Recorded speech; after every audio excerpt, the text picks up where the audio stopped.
mulai muncul. Ya, jangan ditanyakan ke saya. Ya, jangan ditanyakan ke saya. Silahkan ditanyakan ke sana.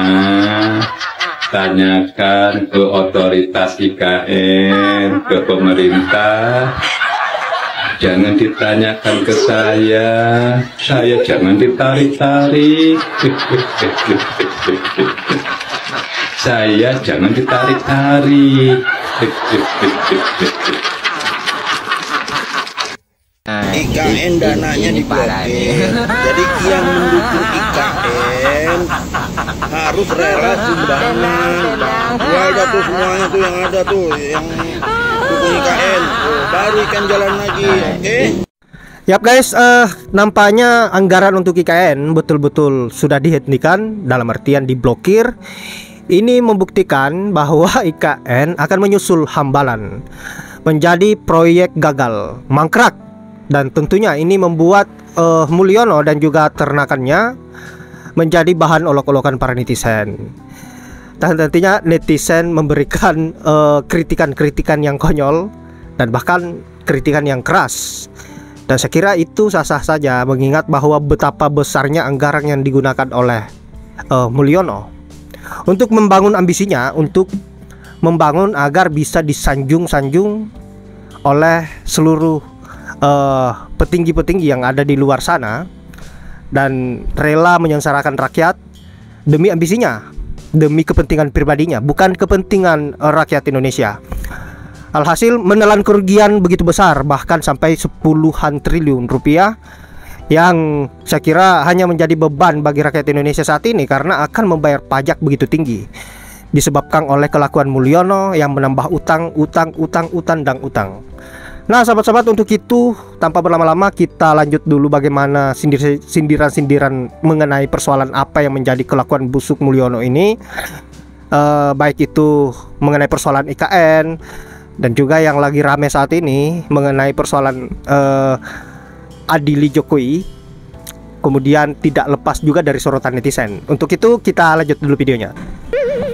Kalian pernah bayangin gak sih bagaimana muka Jokowi sekarang ketika melihat kenyataan tahun 2025 IKN bener-bener gak punya anggaran, proyeknya di stop karena gak punya anggaran.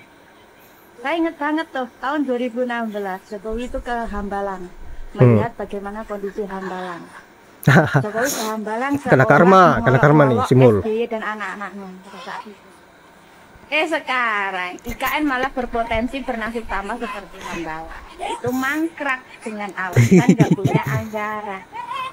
Padahal kemarin Jokowi mencalonkan anaknya jadi wapres, bahkan sampai rela menabrak konstitusi itu untuk tujuan agar supaya Gibran bisa terus melanjutkan proyek IKN, entah bagaimanapun caranya.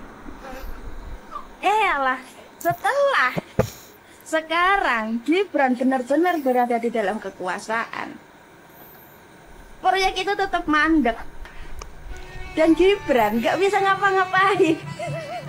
Cuma plonga sambil bagi-bagi susu.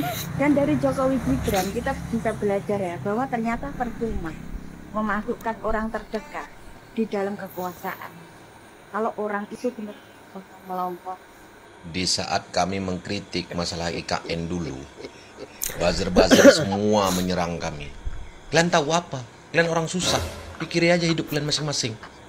Kalau dana semua kesedot ke sana, yang jadi imbasnya semua rakyat, bukan kalian aja buzzer, ya kan? Nah, pajak pasti dinaikkan, BBM pasti dinaikkan, utang pasti nambah lagi. Kalau nggak, dari mana ngambil duit membangun ibu kota tuh? Dari nenek kalian. Dan ini pesan untuk buat Pak Prabowo, Pak. IKN jangan dilanjutkan, dan orang-orang yang terlibat dalam mengesahkan undang-undang IKN itu tangkap aja semua, Pak. Jebloskan ke penjara. Mereka itu merugikan negara, merugikan rakyat. Nggak usah tebang pilih, Pak. Hajar terus. Kami mendukung. Di saat kami dulu mengkritik masalah pembangunan IKN, semua orang menyerang-menyerang macam kami ini. Aneh nih, Pak. orang itu pokoknya dihukum Pak, karena orang itu merugikan negara. Triliunan itu. Hukum sampai berulat tungki orang dalam penjara Pak. Tolong please. Yang buat kalian netizen, kawal terus. Bantu Pak Prabowo kita kali ini.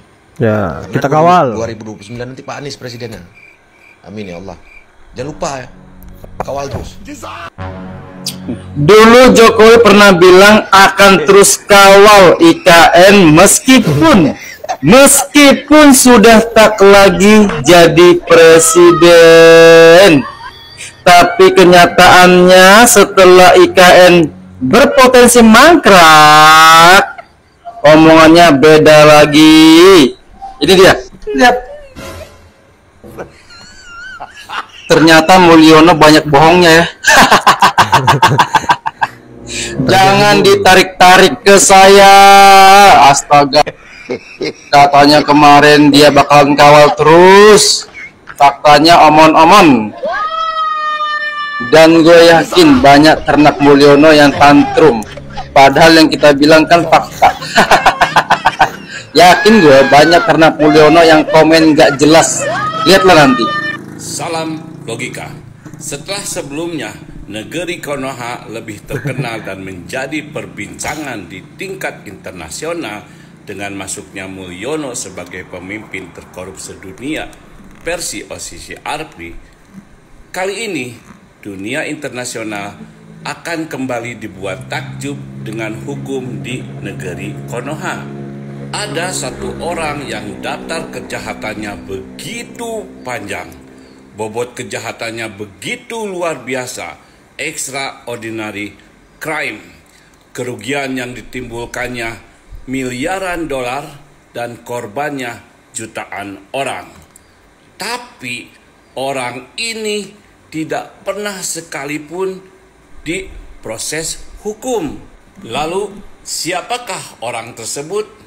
Ya, the one and only Mulyono, pemilik 58% saham terbesar peternakan Mulyono yang berhasil mengembangbiakan ternak-ternak Mulyono hanya bermodalkan beras bansos. Apakah sang macan akan mengaum atau mengeong? 80,9% gua yakin macan akan mengeong. Guys, ada yang lagi sibuk guys, sibuk ngurusin coretan di dinding guys. Coretan di dinding yang meresahkan, yang tulisannya adili Jokowi. Gila kayak begitu aja lu sibuk, kelihatan banget paniknya. Giliran masalah perampasan tanah rakyat tuh, laut dipagerin, diam-diam baik. Itu kan oknum. Jangan-jangan lu juga terlibat ya. Dasar biji gandul. Sebelum Mulyono diadili atau mungkin tidak diadili sama sekali, tapi vandalisme yang bertebaran dari Sabah sampai Papua mungkin karena sudah banyak ya bermunculan di berbagai daerah, itu jelas sebuah siksaan yang nggak bisa dipandang enteng. Kita sama-sama tahu betapa orangnya gampang marah gitu ya, gampang ya akan saya gigit, dan betapa sakitnya hatinya ketika ternyata dia sangat membenci walaupun hanya sebuah tulisan, tapi tulisan itu sangat-sangat menyiksa batin dan jiwanya.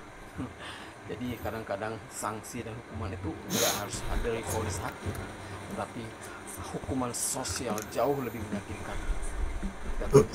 Seberapa kuat ia menahankan ini semua. Ya guys, itulah beragam komentar netizen terkait dengan IKN maupun yang lagi rame mengenai persoalan adili Jokowi. Saya kira netizen ini tidak pernah merasa capek untuk menyadarkan ternak-ternaknya Mulyono yang seharusnya mereka ini tidak lagi membutuhkan penanganan agar mereka bisa sadar, tetapi seharusnya mereka ini dimusnahkan saja dari muka bumi ini, karena mereka adalah benalu, mereka adalah parasit di negeri ini. Kenapa bisa tercipta sesuatu hal yang buruk terhadap negeri ini, melahirkan pemimpin yang tidak amanah, pemimpin yang hanya berpikir persoalan kepentingan isi perutnya, yaitu karena mereka yang memilih.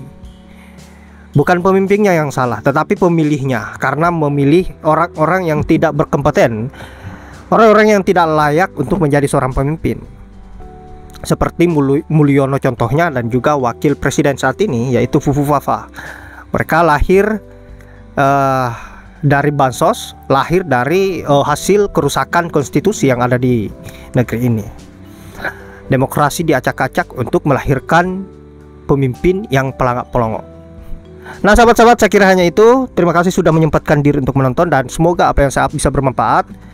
Tentunya menghibur sahabat-sahabat mengenai persoalan apa yang menjadi parodi maupun sindiran para netizen. Saya akhiri dengan ucapan wallahul muwaffiq ila aqwamit thoriq. Assalamualaikum warahmatullahi wabarakatuh.